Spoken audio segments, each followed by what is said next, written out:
àti borí àwa lolúborí àti jáwé olúborí o ẹ ṣé.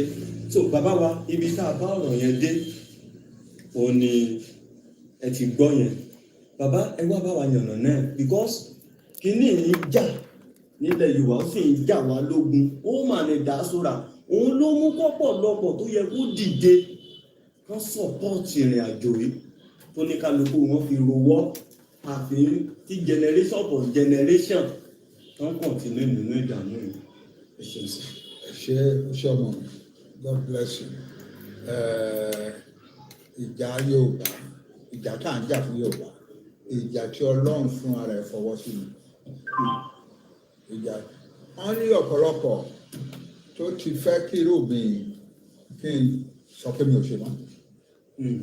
Irú ọ̀rọ̀ tó ń sọ sí mi wọ́n fẹ́ kí n sọ pé ó sú mi kí n sọ pé mi ò ṣe mọ́. Wọ́n rẹ́ni tó jókòó lára àwọn ọmọ Yorùbá tó lọ ń ṣoògùn tó ń kó gbèdè wípé kí Prof Akintoye kékeré kan ṣé kó má lè jàjà iná.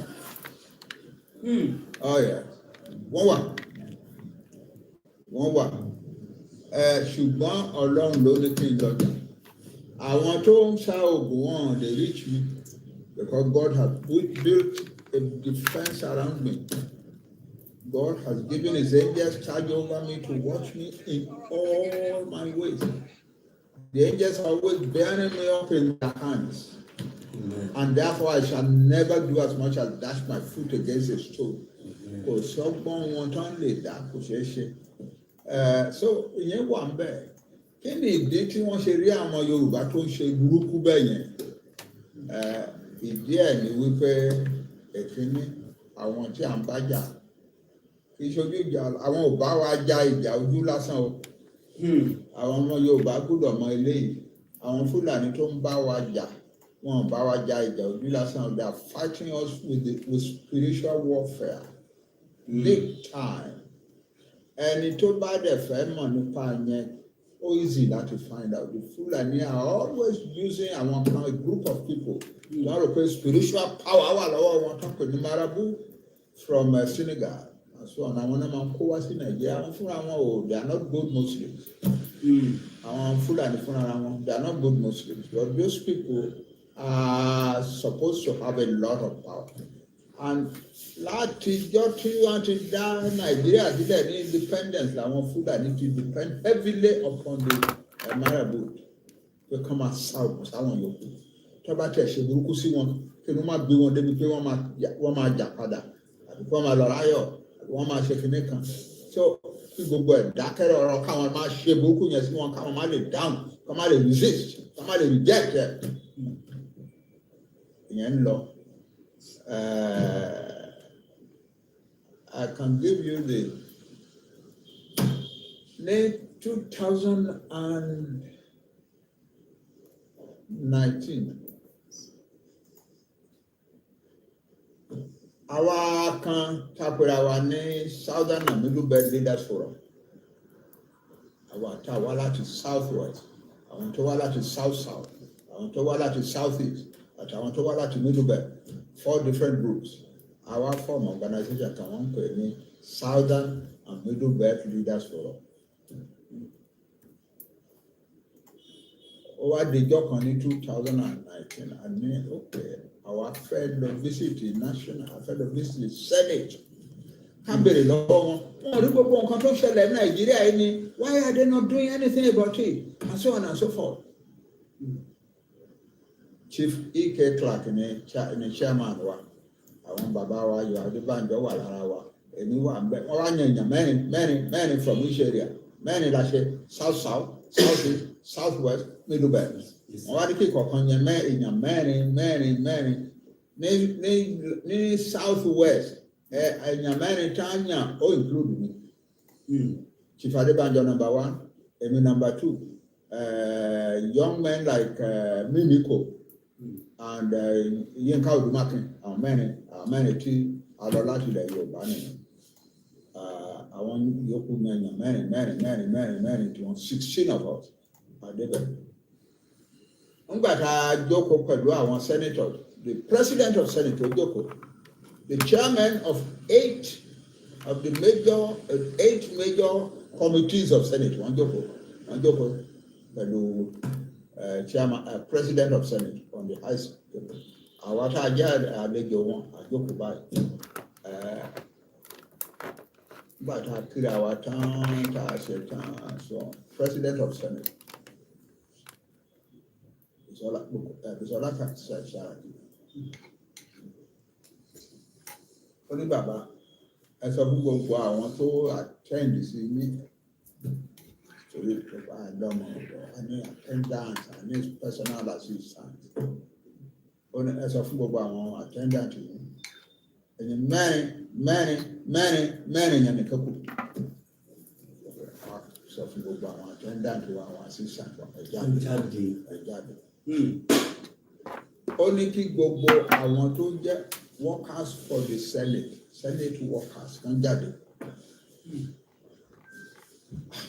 ok àwọn èèyàn tún jáde ó ní gbogbo àwọn tó bá jẹ́ police àbí security kìnìkan tó bá wà ní kan jáde so àwọn èèyàn tún jáde ó wá kó àwọn mẹ́rin yẹn àti senator mẹ́jọ àti president of senate 25 of them.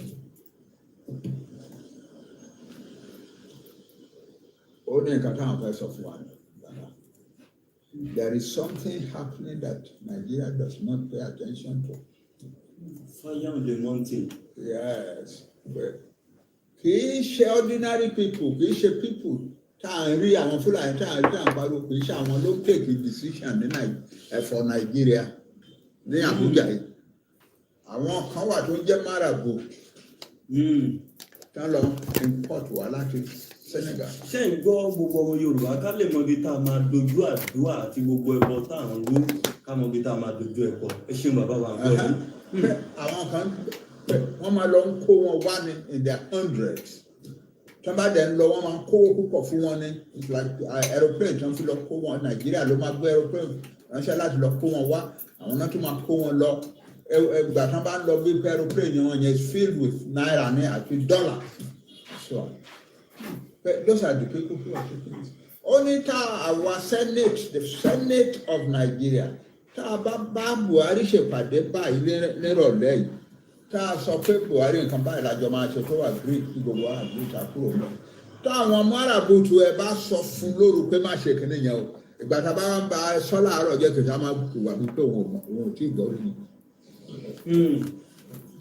Òun ò gbọ́ kìnìún yẹn rí. Olúwa o. Oh yeah. Ó ní so. Only àwọn tá a wà bí àwọn tá a jẹ́ senators we live in fear of our lives.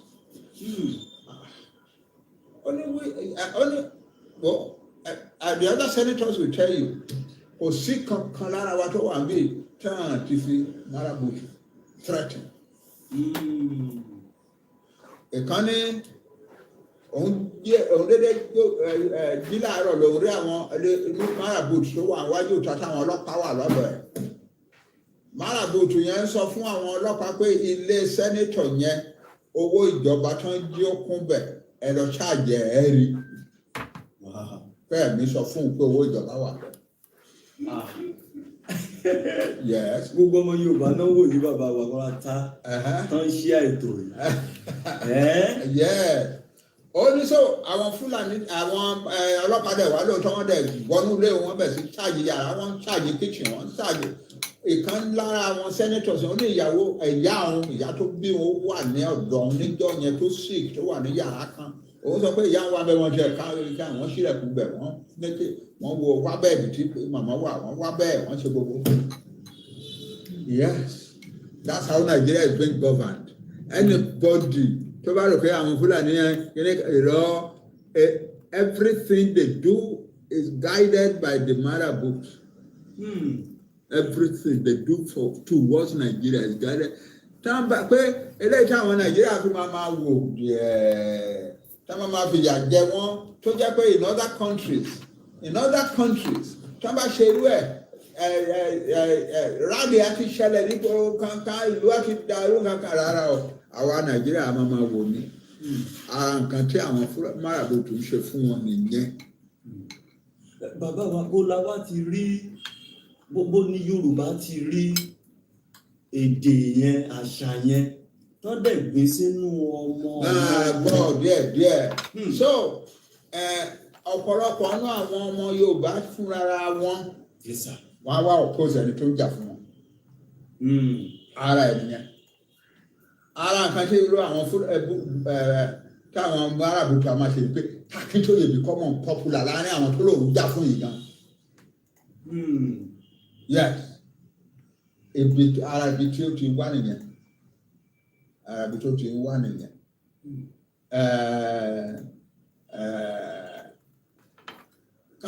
Kí ọ̀pọ̀lọpọ̀ Yorùbá máa dìde kán máa denounce Akintoye pé irọ́ ló ń pa. Tó dẹ̀ máa ṣẹlẹ̀. So when I see people like that, they máa ń pariwo pé àwọn jẹ́ kínní kan wọ́n fẹ́ Professor Akintoye máa kàn máa ń wò wọ́n máa ń wò these are products of the Marabout. Product of the Marabout. Ṣé ẹ gbọ́ gbogbo ọmọ Yorùbá? They are the product of Marabout. Kì í ṣe pé wọ́n hate Yorùbá nation but they are under an influence àwọn kan wò wọ́n. Wọ́n ti bewitch wọn. Oh yes, wọ́n ti bewitch wọn. Ọ̀gbẹ́ni kan lára àwọn mẹ́rin káàjọ lọ mẹ́rin yẹn káàjọ lọ sí Senate ìjọ yẹn he was a commander in the Air Force kó tó retire tó wá fight fáwọn èèyàn yẹn àjọ wà nínú mọ́tò bọ́ọ̀sì nígbà tá à ń padà kúrò bẹ́ẹ̀ mú.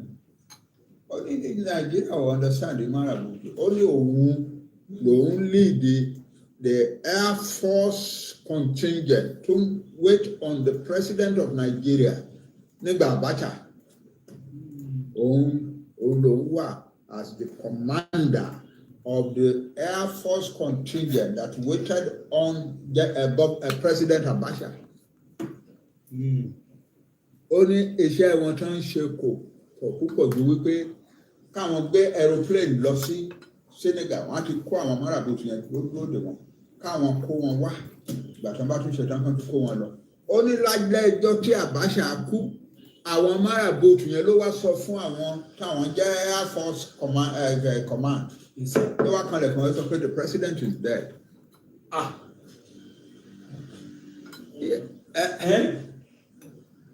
Yeah. Oh yes. Jesus. So that's what we are living with. So ká má bínú síra wa tá a bá gbọ́ ẹni tó ń sọ burúkú irú ẹni tó sọ pé Yorùbá ṣe é jà fún kankan wọ̀nyẹn àwọn product Marabout ni wọ̀nyẹn.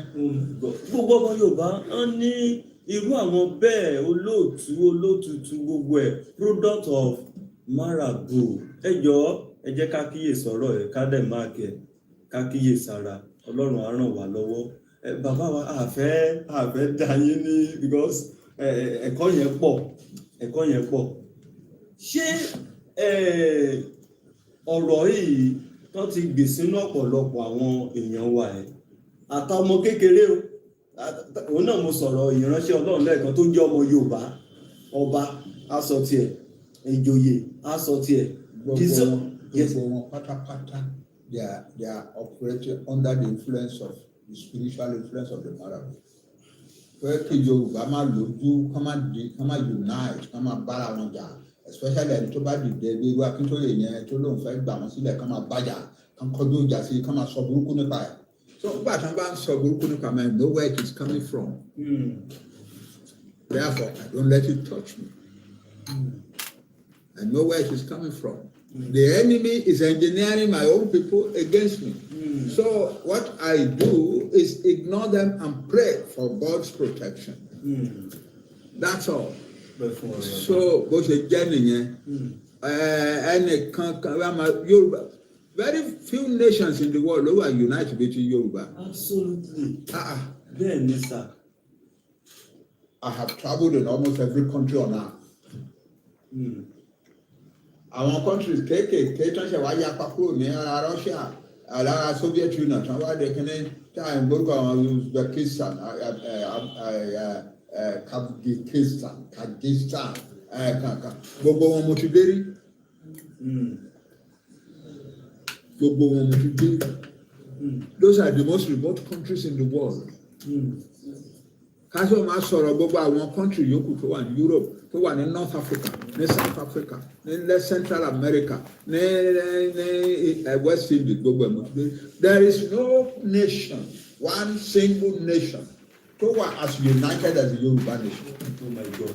Gbogbo ọmọ Yorùbá pàápàá jùlọ ẹ̀yin tí ẹ̀yin ṣe mídíà, màmá wa Lady K, Òwe, Masbi, bàbá wa Ọmọlúkà, bàbá wa Koikimedia, ẹ jọ̀ọ́ ẹ bá wa type ẹ̀ pé gbogbo ọmọ Yorùbá ẹ bá wa because a fẹ́ Ọlọ́run fẹ́ tú ọ̀rọ̀ yẹn statement yẹn ìdè ni wọ́n ti fi di ọ̀pọ̀lọpọ̀ ọmọ Yorùbá kò jẹ́ kó ní sense of belong pé ilẹ̀ Yorùbá is worth fighting for, dying for. Ọlọ́run ṣe ṣẹ̀dá ènìyàn. Look at the country all over the world. You see Russia fighting for Russia.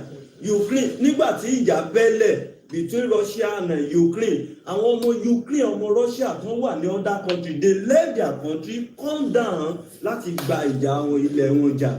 So báwo ni ti Yorùbá ṣe máa wà except from that? Yorùbá ò wọ̀ yàtọ̀. Ó yàtọ̀. The Yoruba people are as united, more united than most countries in the world. Yorùbá are united. Nígbà náà sọ pé ẹnu Yorùbá ò kò mọ́ wò kí ló mìíràn fẹ́ ẹnu Yorùbá ò kò ẹnu wa kò. Bàbá wa mo fẹ́ kó ẹnu wa kò. Yes sir. Ẹnu wa kò. When the rest of tropical Africa was living in the bush or in something and something, we are the Yoruba people who gathered together. We Yoruba people, we created towns and cities and palaces and big marketplaces.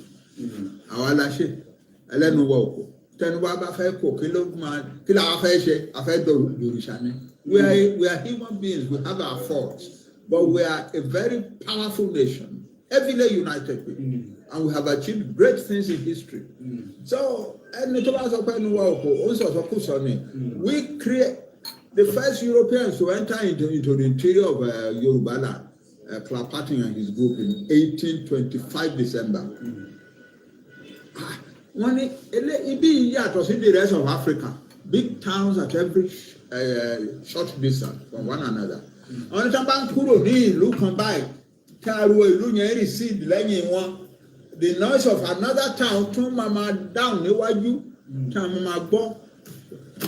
Wọ́n ní tí àwọn òyìnbó kan tó wá sí one of the Yoruba towns in 1640, ó ní ọjà tí òun wá sí tóun wá ṣe about 9,000 people ló wà nínú ọjà ìtàn trade nínú ọjà yìí.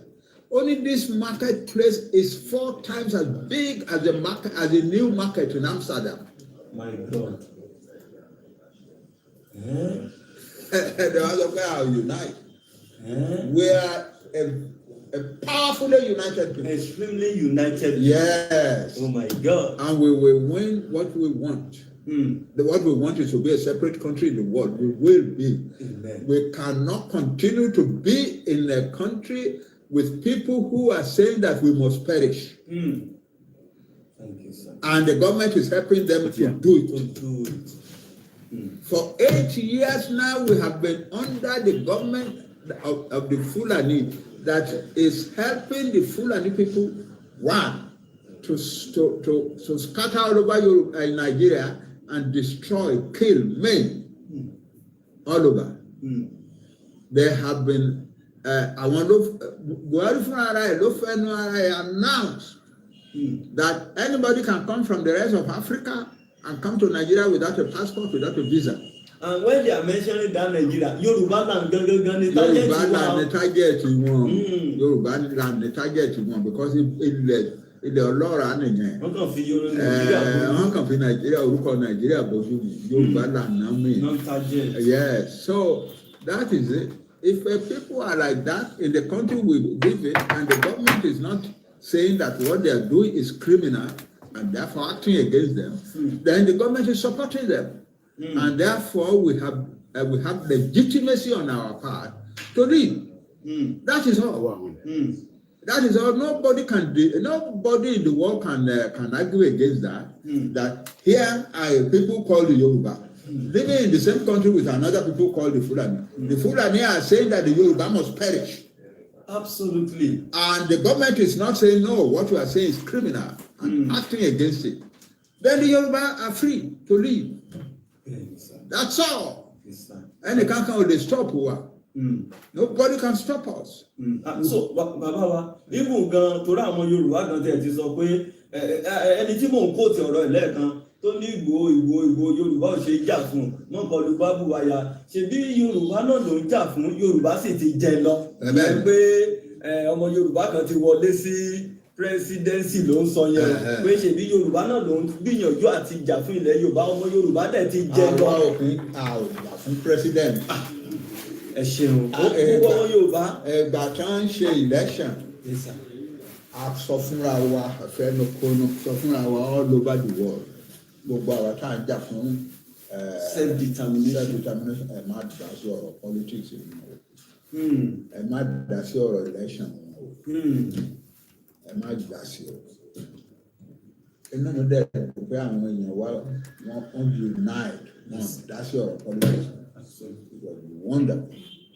There was only one occasion tí èmi bí bàbá ní tí mo dá sí ọ̀rọ̀ politics ìgbà tó dàbí wípé àwọn ará Èkó ń ṣe yẹ̀gẹ̀yẹ̀gẹ̀ Ìgbò máa nà wá di gómìnà ní Èkó wọ́n á fi wípé wọ́n ní ká àtijọ́ àwa tá à ń jà fún òmìnira Yorùbá àti ní ká má dá sọ̀rọ̀ politics wọn ṣùgbọ́n ṣé ká dákẹ́ sí eléyìí. Olú ọba kún ọba náà ní iṣẹ́ kó má dàbí òwe bàbá wa. Ṣé a máa wá dákẹ́ sí eléyìí báyìí? Mo wá pe ọ̀pọ̀lọpọ̀ èèyàn mo bèrè lọ́wọ́ pé ṣé èmi bàbá yín náà mo gbúdọ̀ dákẹ́ kí kálíbọ̀ fún Ìgbò man kó di governor of Lagos State. Ìbùkún ni fọ́mọ ọ̀dọ̀ náà tó fọgbọ́n ṣe é. Àwọn kan tó fẹ́ máa mi sí tábìlìtì yìí. Ọ̀pọ̀lọpọ̀ wá ní bàbá ẹ̀dá sí. Ó mi sí tábìlìtì. So mo wá pé kì í statement pé ẹgbọ́ wẹ̀ ní ara Èkó mi ò sọ̀pọ̀tì pátì kankan o. Ṣùgbọ́n mo sọ̀pọ̀tì Yorùbá o. Ilẹ̀ Yorùbá má parun kó má di tààtàn. Ẹ má bá máa dìbò mi ò ní kẹ́ dìbò fún any candidate o. Ṣùgbọ́n tẹ́ ẹ bá máa dìbò in such a way tó jẹ́ pé Yorùbá people ló ṣì máa control Èkó àwa lálẹ́ Èkó ẹ má jẹ́ kán gbà lọ́wọ́ wa. Ẹ̀fà bàbá wa ìjà tẹ́ ìjà yẹn is biblical torí àlejò gbọ́dọ̀ máa ṣe lórí ọmọ ilẹ̀ Yorùbá àjèjì. It's a curse. Yeah, Nigeria is a curse upon Yorùbá. So àwa a ò dá sí ọ̀rọ̀ politics mọ́. Wọ́n yan president. I elect president, thank God, àbúrò mi Bọ́lá Tinubu ni wọ́n yàn. Very good, very very good. Mo dẹ̀ ti congratulate but mo sọ náà wípé. Ìyẹn dàtún gbọ́ ọbẹ̀ dàtún ṣe o. Ìyẹn pé Nàìjíríà ò kì í ṣe country Yorùbá o. Ẹ ṣeun. Nàìjíríà ò kì í ṣe country ti Yorùbá o. Bó ṣe lé ìtọ́ láti bí ọdún mẹ́jọ táwọn rí táwọn Fúlàní wá tán pa àwọn èèyàn wa they have killed 29,000 Yoruba people. They have degraded the confidence of large numbers of 90% Christian that was murdered for their faith worldwide they were killed in Nigeria 90%. Okay, so bẹ́ẹ̀ni àwa ò lè dúró sínú Nàìjíríà o ìwọ tó wá di president yóò dá o because bá a ṣe negotiate pẹ̀lú president tẹ́lẹ̀ tí wọn ò dá wa lóhùn àmọ́ òkè tá a bá wá negotiate pẹ̀lú ìwọ báyìí wà á dá wa lóhùn because ara wa ni ẹ́ that's all but we want to leave Nigeria and we are going to leave. You know, Nigeria ò ní legitimacy fáwa mọ́. 1940 amalgamation ti parí láti. Ó ti parí jọ́tàn tí àwọn máa pa wá. Kì í ṣe pé wọ́n dédé tán wá ń pààyàn wọ́n sì sọ ṣáájú. We were going to kill, maim, destroy. And they came to Igangan. They came to our church, massacre people on Sunday. They came all over Yoruba land. All over Yoruba land. So, our name of obligation to be citizens of Nigeria anymore. Nigeria ò ní legitimacy fún àwa Yorùbá mọ́, and we are going to leave Nigeria. It's as simple as that. Lágbára Ọlọ́run. So, another thing àwọn èèyàn sọ pé Yorùbá ò Yorùbá ṣòro jà fún kankan. Yes, sir. Ní 1963. Ẹ máa gbọ́. Ní 1963. Torí lẹ́yìn èní báyìí tá a bá tún gbọ́ lẹ́nu ọmọ Yorùbá kan pé Yorùbá kò ṣeé jà fún ilẹ̀ Yorùbá ò ṣeé jà ọmọ Yorùbá ò ṣeé jà fún kí lẹ láà máa ṣe. Yorùbá land máa arrest ẹ ṣe bàbá wa à ń gbọ́ yìí. 1963 I was a young man. Yes, sir. and I was doing research in like Yoruba history. But what was Yoruba wars of the 19th century. And continue to research later. So we lost Yoruba, Yoruba, Nigeria, and Benin Republic, Togo, etc.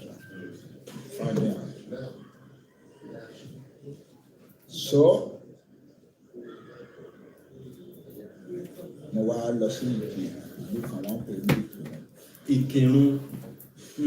Ìkírun wà gbádùn Nàìjíríà ní gbogbo Benin Republic, Togo. mo gbádùn bàbá wa alànà tí wọ́n ń dá wa lẹ́kọ̀ọ́ tí ọ̀pọ̀lọpọ̀ wa ò gbọ́ tẹ́lẹ̀ rí àbí tí a mọ̀ tẹ́lẹ̀ rí. As we say all the time, the historian knows better than myself and you. But apparently it seems that many Yoruba people will never get the message. Baba sorrow from experience, and that experience is something that a lot of us have shied away from. Mokiwa, Mokiamode, Mokiagbalagba, pé kí ọba Elédùmarè kó jẹ́ ká rí àṣeyọrí ṣe nínú èyí tí a gbé dání. Whether we like it or not, máràbùtù àwọn Fúlàní ṣiṣẹ́ lórí ọ̀pọ̀lọpọ̀ àwọn ọmọ Yorùbá. Kò ń ṣe wà wá torí àwa ti kọjá ẹni tí máràbùtù máa ṣiṣẹ́ lé lórí. But ẹ̀yin tí máràbùtù ṣiṣẹ́ lé lórí, ẹ̀yin tí ẹ̀ ń disagree pẹ̀lú movement yìí pé the sovereignty of the Yoruba people that is unique, you don't want it. We can't force you to want it or not. But one thing is that we will continue to educate more of you. Nílẹ̀ Yorùbá ní Nàìjíríà ní gbogbo Benin Republic, Togo, etc. So mo wá lọ sí ìlú kan wọ́n pè ní Ìkírun. Ìkírun wà kan náà. Yes, sir. Mo wá lọ interview àwọn chiefs in the palace. Yes, sir. Àwọn chiefs yẹn ló wá sọ fún mi pé ọmọ yìí o, ǹjẹ́ o gbórúkọ bàbá tó ń jẹ́ ọlọ́ba Àgùn, ìlú tó ń jẹ́ ọba Àgùn, ǹjẹ́ o gbórúkọ wọ́n ní kò jìnnà sí Ìkírun bíi lọ síbẹ̀ wà rí bàbá náà. He's the ruler of that town. Yes, sir. It's a small town, tó lè dé Ìkírun. But the old man there is very knowledgeable about it. Can talk very much. So nǹkan àgbà ni mo béèrè sá. Bó ṣe ṣẹ̀ wá. So wọ́n ní kò teacher lọ sí ẹ mọ̀ pé teacher náà pé gbogbo àwọn àti lọ sí school. Bẹ́ẹ̀ni sá. Lọ síbẹ̀ wà rí bàbá yẹn á sọ pé nǹkan tó ń béèrè tó ń dàbí pé àwa ò mọ̀ dáadáa á sọ fún ẹ. Tó mo wá lọ sí ìlú náà tó ń pè ní ọba 4 days mo fi interview bàbá yẹn 4 days. One of the things tó sọ ó ní àti bẹ̀rẹ̀ lọ́lọ́run to make a covenant with the Yoruba people. Ó ní àti bẹ̀rẹ̀ lọ́lọ́run ti bá ìran Yorùbá dá májẹ̀mú. Yes. Ó ní àwọn bàbá wọn àwọn olórí wọn kúnlẹ̀ síwájú Olódùmarè báyìí. Yes, sir. Olódùmarè wá ń sọ fún wọn wípé ẹ̀yà tí yín ò ní parẹ́ láéláé. Àṣẹ Èdùmàrè.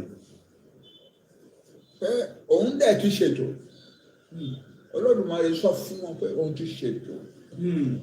Pé tó bá di wípé ẹ ń lọlẹ̀ ẹ gbàgbéra ẹ ń sùn.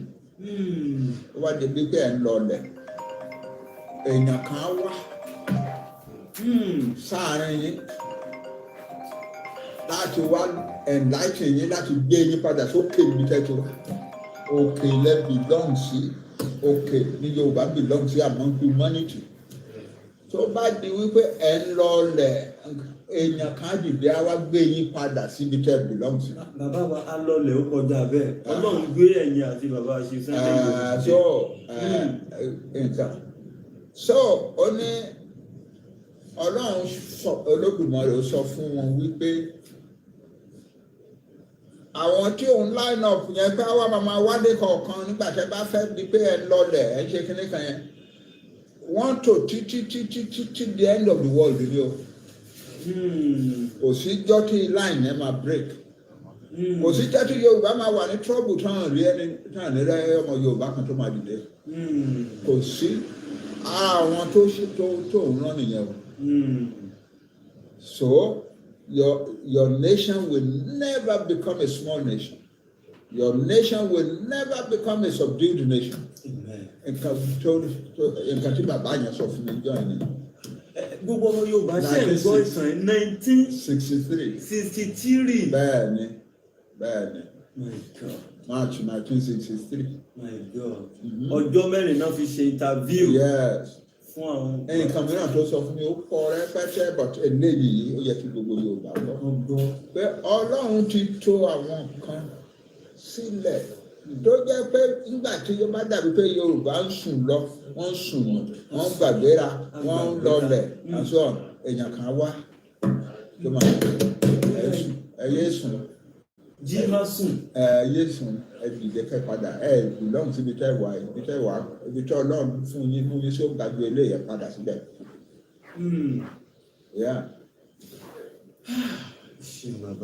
So kéèyàn kan máa sọ pé Yorùbá ò unite Yorùbá we are a special people before God.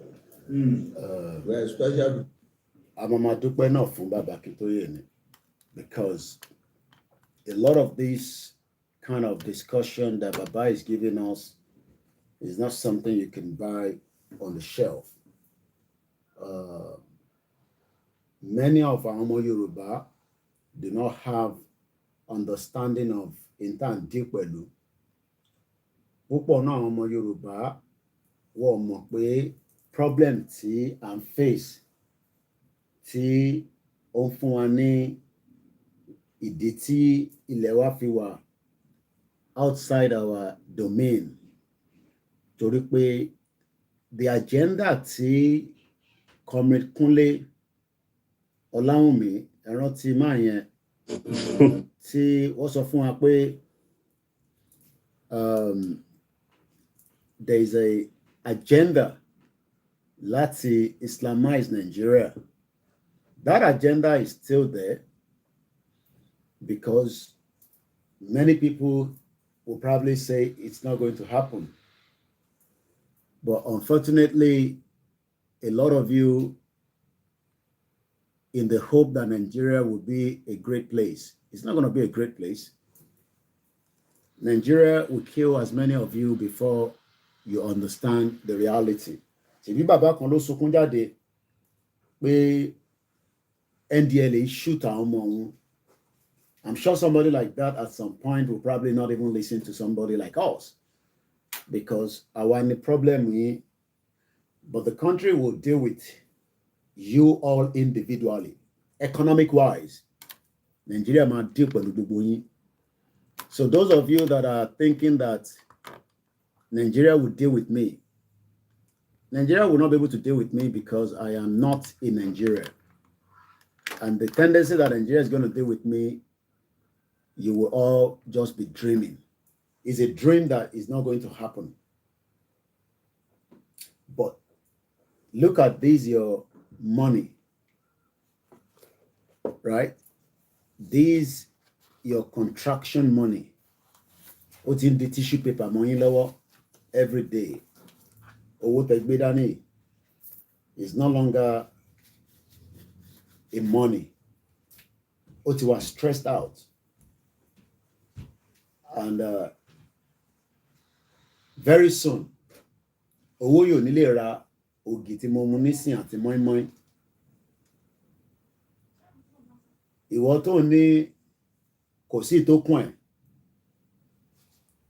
the security will deal with you, welfare will deal with you, education will deal with you.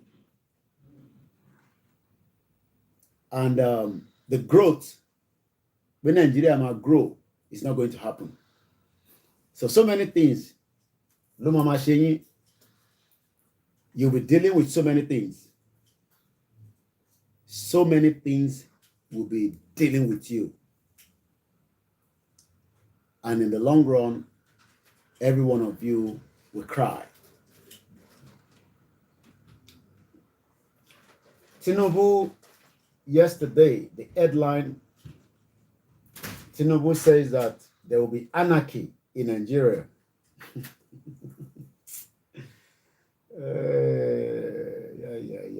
Yeah.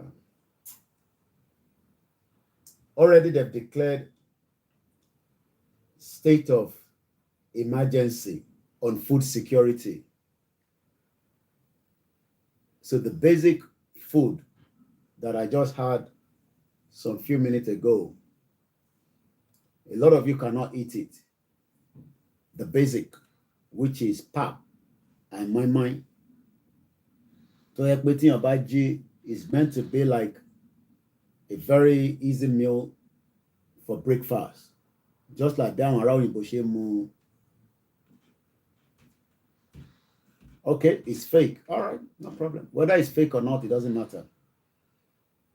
But the state of that anarchy will come out when the food price continue to skyrocket. The state of that anarchy will rise up when a lot of you become dead, because when you go to the hospital, you cannot get a proper treatment. Even Akintoye bedridden is not in the country because Kosentoli told you in Nigeria. Not that Nigeria doesn't have even the facility, but Akintoye preferred to be in Germany than in Ondo State. I mean, Governor Intisajade is taking medical treatment in Germany for his illness. Do you know that there are so many millions of Nigerians that have similar illness like Akintoye? So this norm that Baba was saying in that audio or the video that I was just playing back is just to remind you again. Ìlú tẹ́ fẹ́ràn tẹ́ fẹ́ kúlé lórí tó jẹ́ pé àwa la jẹ́ antagonist ẹ̀yin between Nigeria. Ìlú yẹn máa deal pẹ̀lú yín. Before you get to the UK now, you will pay into your nose. That's even if you get a visa. Kó tó gba visa America, you will pay into your nose. That is even if you get an appointment. So, before, and by the time you get to UK, even if you're able to get to UK, especially if they were angry and bitter about the campaign of the Yoruba nation, your mindset will change automatically because you realize that, wow, Koikimedia is reality. But nítorí pé o ti kúrò nínú rọ̀tìrọ̀tì yẹn, ó ṣì wà nínú rọ̀tìrọ̀tì. So lẹ́kùn ààrẹ, lẹ́mí ààrẹ pé in tí mò ń sọ kò ní weight, kò ní any iota of any reason to want to support it. So ìyẹn ló ṣì ń ṣe yín tí ẹ ṣe fi ń sọ pé shut up, come back home. Let's fight it together from Nigeria. Nigeria was destroyed from here, at least to some extent, according to Bashegbo. So coming home is not the issue. Trying to fight it from outside so that we can negotiate our way out.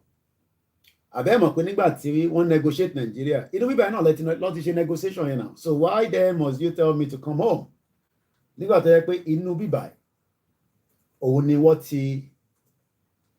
ti bẹ̀rẹ̀ project Nigeria.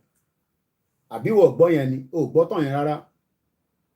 Pé inú UK ni wọ́n ti bẹ̀rẹ̀ project Nigeria. So this issue tí ẹ máa ń mú wá ní gbogbo ìgbà pé tá a bá wá sí Nigeria kájọ wá bẹ̀rẹ̀ sí ṣe intemi ṣe torí pé ó ń dùn ẹ́ pé àwọn parent ò ní foresight láti mú ẹ wá sí UK.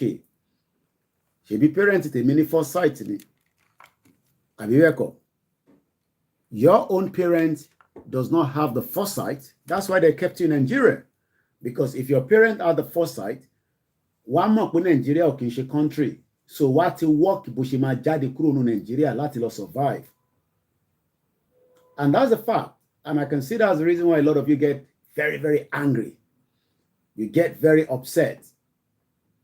Omanda Bikpe ke mu abai ke fi wá ṣe in tó wù yín but irọ́ lẹ pa kò lè wáyé. So by the time tó bá máa tẹ̀ máa fi wáyé, ìwọ náà àti l'opportunity láti kúrò nínú Nàìjíríà. So tó bá máa fi kúrò nínú Nàìjíríà, wàá kọ́ máa wọ́n dé pé so gbogbo tí Koikimedia máa ń sọ láti base yẹn pé ìyà ń jẹ wá, wàá wá realize pé tòótọ́ ni.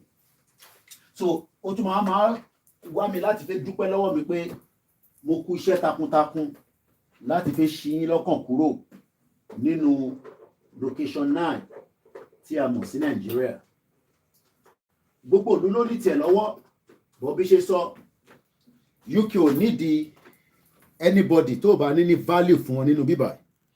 So as much as a lot of you wants to get to UK, which I love you to get to UK, mo fẹ́ kẹ́ dé UK, kájọ máa gbé ní UK tó bá possible gan sef, kájọ máa ṣe tí mò ń ṣe.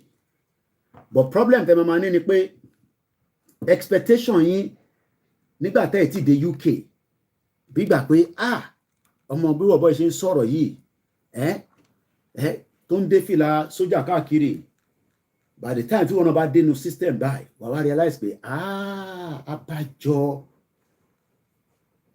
kò yẹ nísìn, abájọ tí Koiki Moke Martins, abájọ tí Koiki ṣe ń sọ báyìí tó ń sọ báyìí tó ń sọ báyìí tó ń sọ báyìí, but ó mọ torí pé ò tí sí níbí báyìí ó máa difficult fún ẹ láti ní understanding a lot of tí mò ń sọ. Torí lọ́kàn rẹ ìwọ fẹ́ parẹ́ fún àwọn tí wọ́n fẹ́ tí, I mean, some of you don't even know that your politicians don't know you. They don't even know that you exist. Politicians yìí ò mọ̀ pé ẹ̀ exist. Àwa tá mọ̀ pé ẹ̀ exist gan is because some of you are already depressed. Mo bàbá rò pọ̀rí lánàá. How can somebody know rẹ̀ epo sínú mọ́tò ẹ̀? Ó wá ń pray pé kí epo yẹn má kúrò lórí gauge ibi tí ó rà sí. Ó ń bẹ Jésù pé kí Jésù má jẹ́ kí epo yẹn kó lọ sókè. Sórí owó yìí, owó tó ń wò yìí, reserve Nigeria, gbogbo reserve yín kò wọ $40 million. That's the reserve according to Intimo Kalaroy, of 40 billion. I think it's 40 billion, not 40 million, probably 40 billion. Let me just check again. Nigerian reserve. Reserve in foreign reserve. And you know why? It's because there is no investment in Nigeria. Oh, Baka, Kokade, Masters. To bá ti ń ka Masters, wà máa wá bó ṣe fẹ́ jápa láti sá kúrò ní Nigeria, láti lè lọ rí lò. But in tó bá mú ẹ dúró sínú here is about 40 billion, roughly here. So according to Sahara Reporter, Nigerian reserve dropped by $1.82 billion. Kò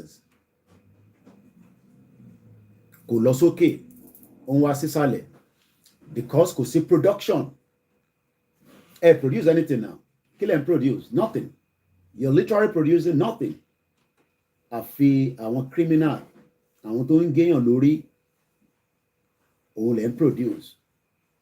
Everybody is trying to survive. Ẹ wá fẹ́ máa kanra mọ́ àwọn tó wà labroad. Ṣáwa la bà táyé yín jẹ́, àkọ́ la bà ayé yín jẹ́ náà. Àwọn politicians yín tó bà ayé yín jẹ́. Ẹ mọ̀ pé gbogbo bí gbogbo ṣe ń sọ pé kò sówó Nàìjíríà. Àwọn house, they are asking for what they called increase in their salary. Yeah, billion a year, not million. Yeah, mutiri. Let's read that a little bit quickly. It's 12 minutes past 10 in the Monday, 17th. According to Sahara Reporter, this article was May 2nd, 2023. The external reserve is expected to continue to go boom, like Titanic, downward. Definitely you will need the dollar láti fi operate ní Nigeria. Oh, need the dollar. So, but gbogbo nǹkan export àbí tán import wá sínú Nigeria rather. Àwọn tó máa lọ rà wá, wọ́n gbọ́dọ̀ ṣe owó yìí sí eléyìí àbí kó ṣe sí pounds tó bá yẹ pé bíbá lọ ti fi wá trade. But UK is not also producing anything, but they have the advantage. Púpọ̀ nù yín China lẹ ti fi lọ rajà àbí Indian or bóyá o kàn ní kó sáré bẹ̀rẹ̀ ra mọ́tò kan second hand àlòkù l'Amẹ́ríkà wọ́n accident car. Ṣé wọ́n pé gbogbo àwọn mọ́tò yẹn accident car ni wọ́n? Gbogbo àwọn mọ́tò tí wọ́n ti write off l'Amẹ́ríkà wá gbé wá sí Nàìjíríà tó ò lè ra tuntun. Àwọn tó dẹ̀ ra tuntun nù yín ẹ béèrè pé iṣẹ́ wo gangan ló ń ṣe tó fi lè ra brand new car. So ti get message answer àbí? Kò tí yé yín. Ẹ fi pé ọ̀rọ̀ TikTok, ọ̀rọ̀ Instagram, ọ̀rọ̀ Facebook, YouTube là ń sọ̀rọ̀ ẹ̀. Wà á ń sọ̀rọ̀ nípa ayé yín. À ń sọ̀rọ̀ nípa future àwọn Nigerians. Òun làwa ń discuss pé the sovereignty yẹn kò lè support yín. It does not matter how intelligent you are. Tó bá ṣì wà nù Nigeria, ó máa dàbí tissue paper ni. Tó bá ráyè jáde kúrò lọ sí African country, you might be respected. But tó bá yẹ pé nù Nigeria ló ṣì takú sí, tó takú ti Jésù sínú bẹ̀. Ó bá ṣàdúrà títí wọ́n ní employ ní NNPC. Majority of you wants to be oil and gas. Nigerian foreign exchange reserve, foreign exchange, tó bá ti ń gbọ́ foreign, owó èlò ń jẹ́ bẹ́ẹ̀. Àwọn ìlú tó lù wá, wọ́n ní huge foreign reserve. Ìyẹn ló ń determine. Bẹ́ẹ̀ni, eléyìí ló ń determine economy Nigeria. Màá ṣàlàyé fún ẹ.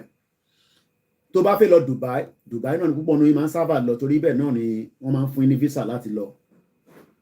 O nídìí dọ́là. O bá ní $1 million eléyìí bó bá máa lọ Saudi Arabia, gbogbo ẹ̀yin tẹ́ lọ sí Mecca, wọn ò ní gba náírà lọ́wọ́ yín, dọ́là ló máa gbà lọ́wọ́ yín. So dọ́là tó fẹ́ gbà yẹn o gbọ́dọ̀ lọ change eléyìí sí eléyìí. Kò yẹ o gbọ́dọ̀ lọ change eléyìí sí eléyìí. Púpọ̀ nínú yóò ní wá sí UK torí UK fún yàn kan visa. Tó bá dẹ̀ máa fún ẹ ní visa, máa expect pé a ti increase owó visa wa. Prime Minister wa ló sọ bẹ́ẹ̀ bí kò mo sọ ọmọ kan bá aṣọ ni. Now tó bá wá rò pé o máa lọ sínú bank láàárọ̀ yìí, o ní owó nínú account ẹ ní GT. Ṣé GT ní púpọ̀ yín lò àwọn ìgbàlódé bank àbí Access Bank? Kò sí pé o jí owó yẹn ìwọ ló ní $5 million. Ìwọ lọ sínú bank wá sọ fún wọn pé nínú $5 million tó ní kí báǹkì jọ kó ṣe ní $2 million torí pé o fi sáré lọ Dubai, o kò fi lọ holiday. O mọ tí báǹkì máa sọ fún ẹ? Báǹkì máa náwọn ní enough enough forex, which is this. Torí o lè gbélé lọ sí Dubai now kó máa lọ ná. Mo ń wo báǹkì wo ló sọ pé ẹ lè máa ná $500 lórí káàdì ẹ, ó dá nǹkan ṣe to change yẹn nísìnyí. Báǹkì máa wá sọ fún ẹ pé ó mọ tó máa ṣẹlẹ̀. Wà ń bí lọ sọ́dọ̀ àbókí ní Yaba, ó ṣe lówó yẹn. Wà wá gbé owó tiẹ̀, wà lọ sọ́dọ̀ àbókí. Tó bá jẹ́ pé mi fẹ́ travel lọ sí the same Dubai, tí mo ní the same equivalent owó tí wọ́n náà ní ní náírà, o mọ̀ pé wọ́n ní $5 million. Tàbá ní ká wo $5 million lénìí is about probably based on the exchange rate is about £5,000. And I hope I'm right with that. So let me just double check. So tí bá ní £5,000 times 1,065 lówó. Yeah. So tí bá ní £5,000, èmi náà fẹ́ lọ Dubai. Ṣé o mọ̀ pé number one, mo tẹ̀ ní láti mú káàdì mi lọ change owó ní post office àbí money exchange bureau de change. Ó mọ̀ dí. UK government ti sọ fún ará Dubai pé Koiki ń bọ̀ ní Dubai, mo lè guarantee gbogbo owó tó bá ná láti dá padà fún gọ́ọ̀mẹ̀ntì Dubai.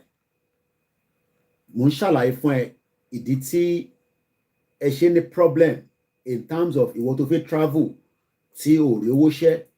Èmi kàn máa lo káàdì mi tí bá ti dé Dubai, máa ṣáke kò ń ṣe kí o lè tẹ́yìn fi ṣá tẹ́ fi ń follow hush puppy ẹ̀yàn máa lè o lè ní púpọ̀ nù yẹn níwèé ẹ fi dàbí hush puppy o lè ní hush puppy ó ti wà lẹ́wọ̀n nísìn ẹ fi dàbí Woolberry o lè ní wọ́pọ̀ bẹ́ẹ̀ náà ní Nàìjíríà ó dìgbà tí ẹni tílẹ̀ bá ká mọ́ òun ni bàráwò torí gbogbo àwọn tẹ́yìn rí tó ń ṣe big boy káàkiri yẹn cocaine ẹlòmíín ta gbaná ẹlòmíín kó drug wọnú Nàìjíríà ẹ̀yin náà lẹ mu drug yẹn ẹ túbọ̀ máa mu drug ẹ mu drug níbi tí kò sí mental home.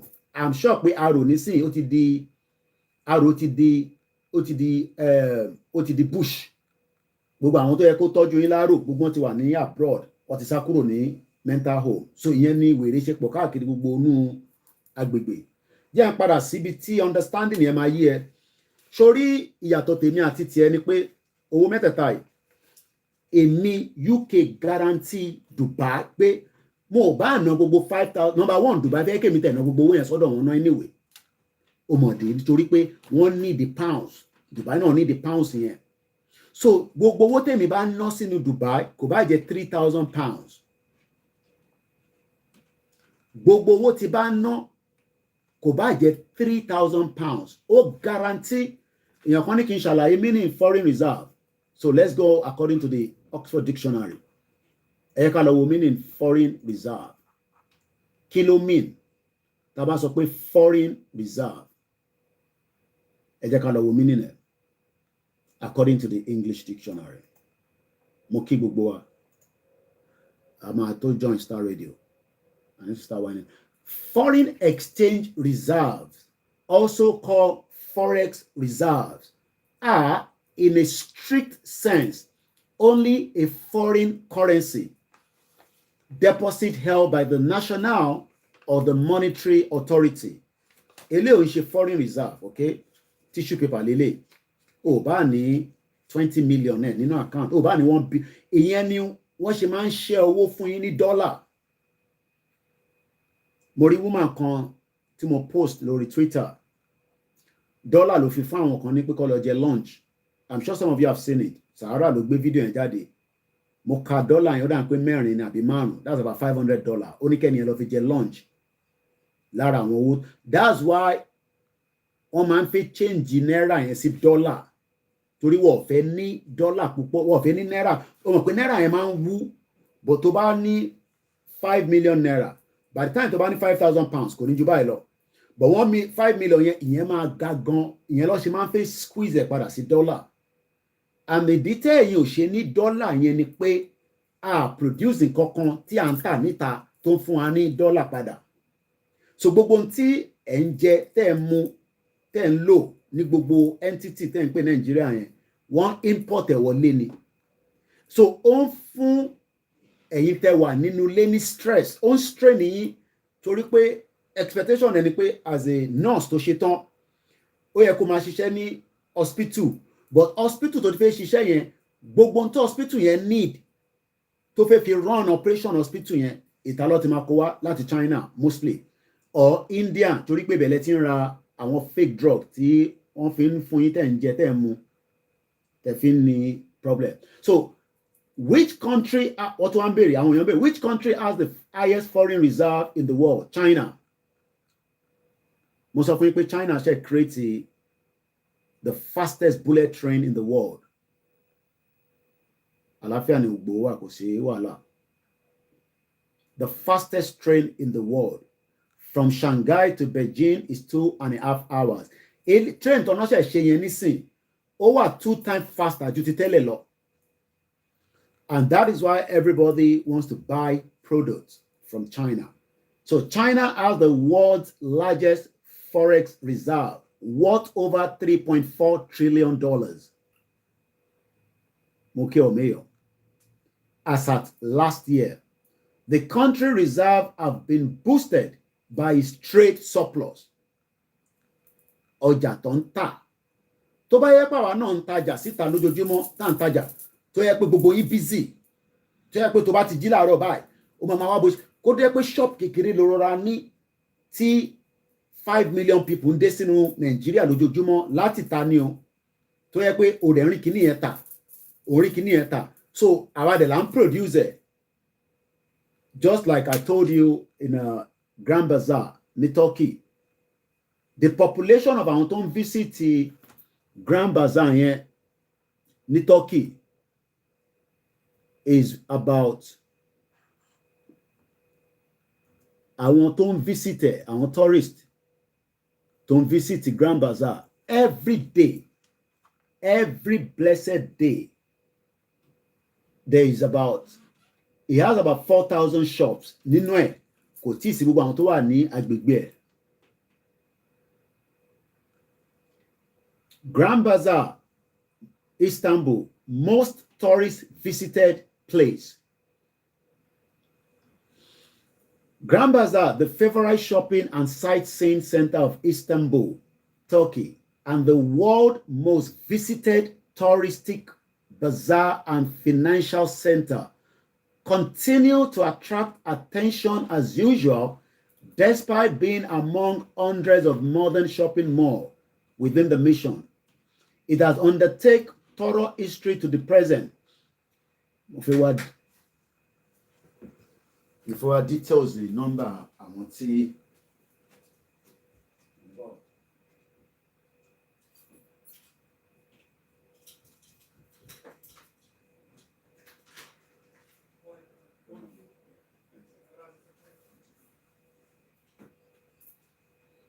So, Grand Bazaar has a lot of tourists to visit it. And the whole reason that they have that is because there's more people traveling from abroad to visit it. So let me leave that. I want to go back and explain more about the foreign reserve. So when we talk about foreign reserve, according to Wikipedia, foreign exchange reserve, which Nigeria has about less than $50 billion, is not a lot of money, is it? For a country like Nigeria, Nigeria should be talking about, I don't even want to know. But my phone breakdown, I want to look on conti what if many breakdown on it. Foreign exchange reserves, also called the forex reserves, are in a strict sense only foreign currency, not your naira. Deposit held by nationals or the monetary authorities.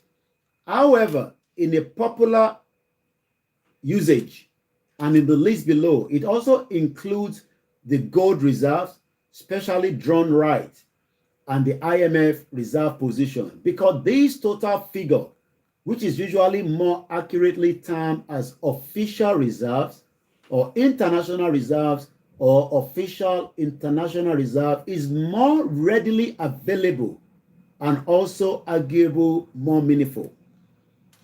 This foreign currency deposit are the financial asset of your central bank. So central bank need a lot of these.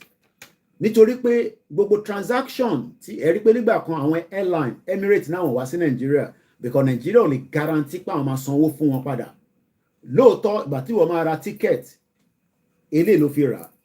But ṣé Emirates tó fẹ́ gbowó ẹ̀ nísìn ọ̀nà olóró kó fẹ́ fi gbowó ẹ̀? Mo ń bí ẹ ìwọ tó ra tíkẹ́ẹ̀tì Ethiopia ó fi sáré lọ African country kan ìwọ náà fi jápa ọ̀nà owó ló rò pé wọ́n fẹ́ fi gbowó wọn padà eléyìí lọ need eléyìí because eléyìí is tissue paper.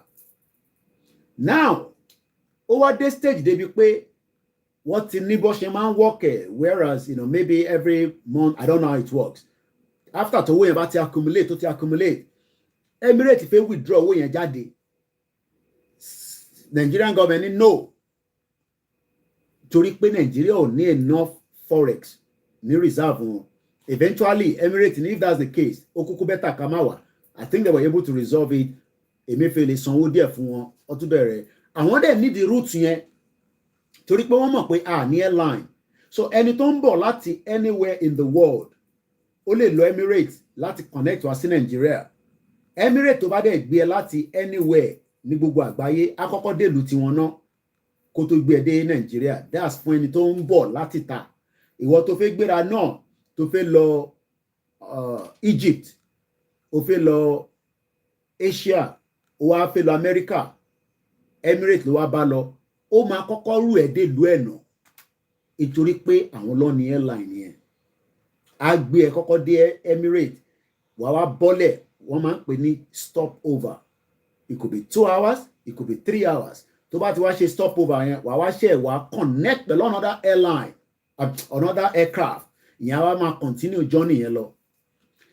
The question you should then ask yourself is gbogbo ilé tó wá ń lọ báyìí nísìn tó ń rotate báyìí ọ̀nà wo ni wọ́n fẹ́ mú nínú ẹ̀ tí Nàìjíríà máa fi jẹ́ kó prosper?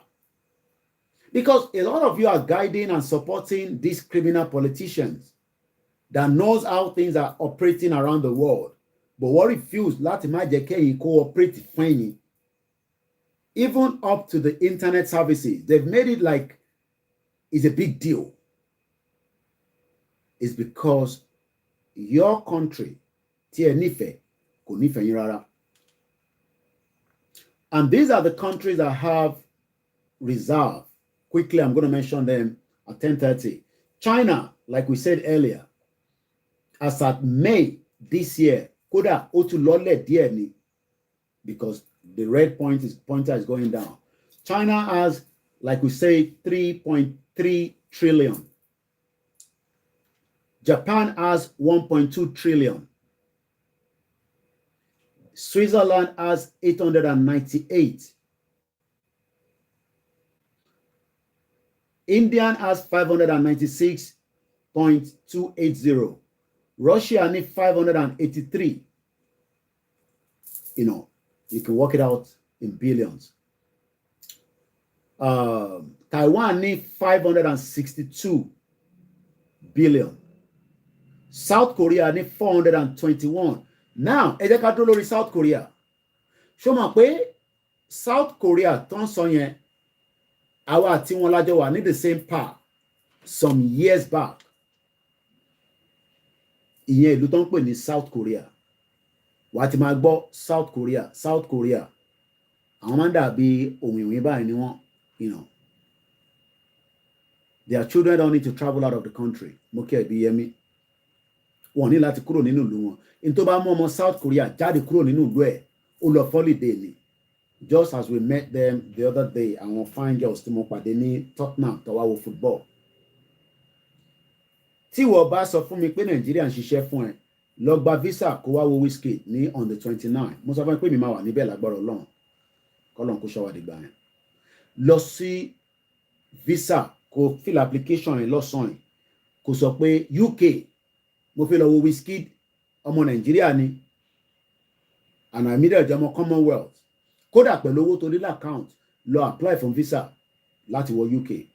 Ṣé mọ̀ pé ọmọ South Korea kò ní need visa láti wọ UK.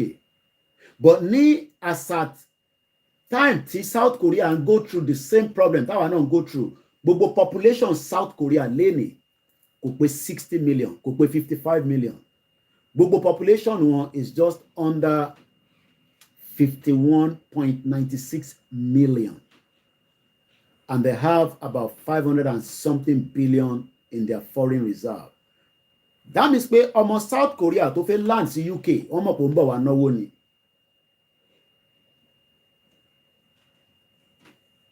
Nigeria tó ń pọ́nlé tó fi parẹ́ lé lórí.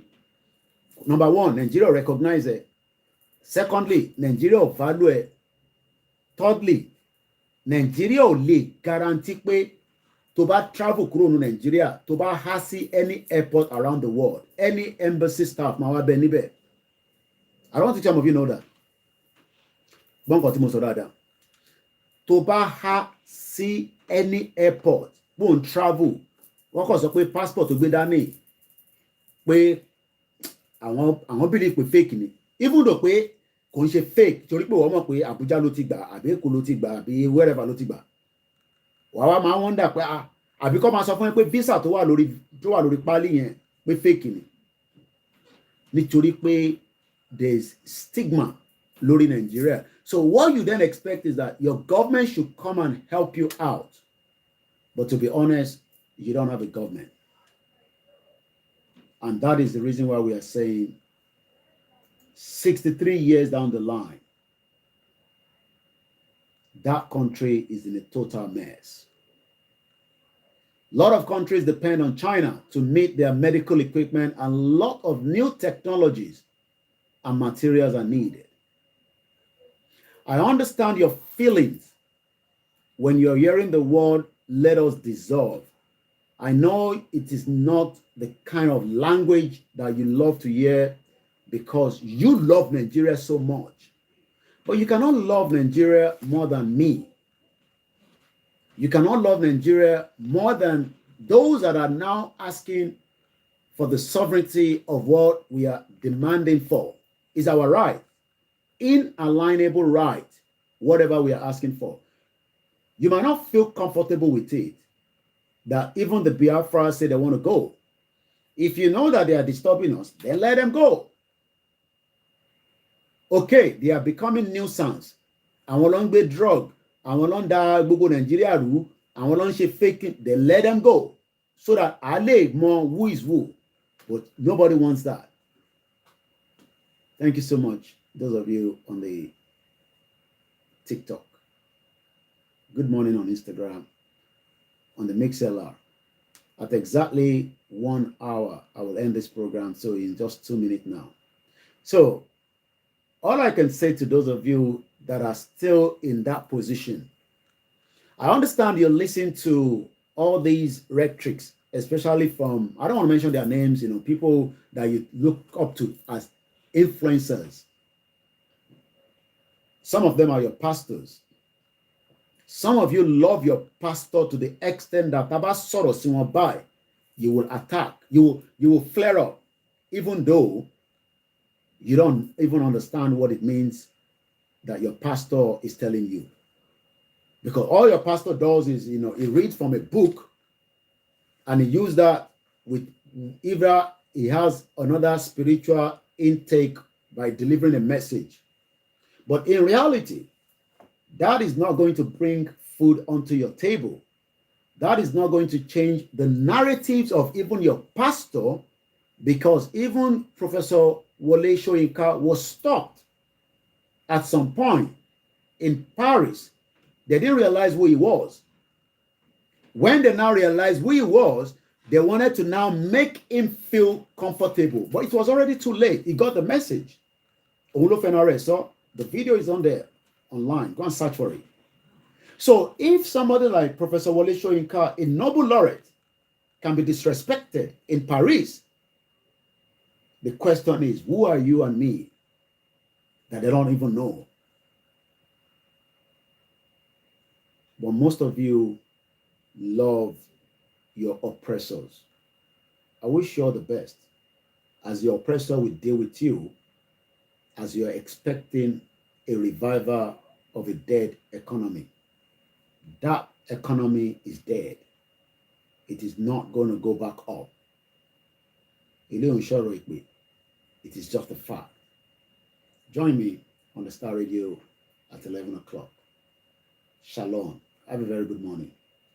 Olawumi Koikimedia. I know some of you that are angry. Like, let me just get hold of this guy and deal with him. You will get to UK and you will even be praying for me every day.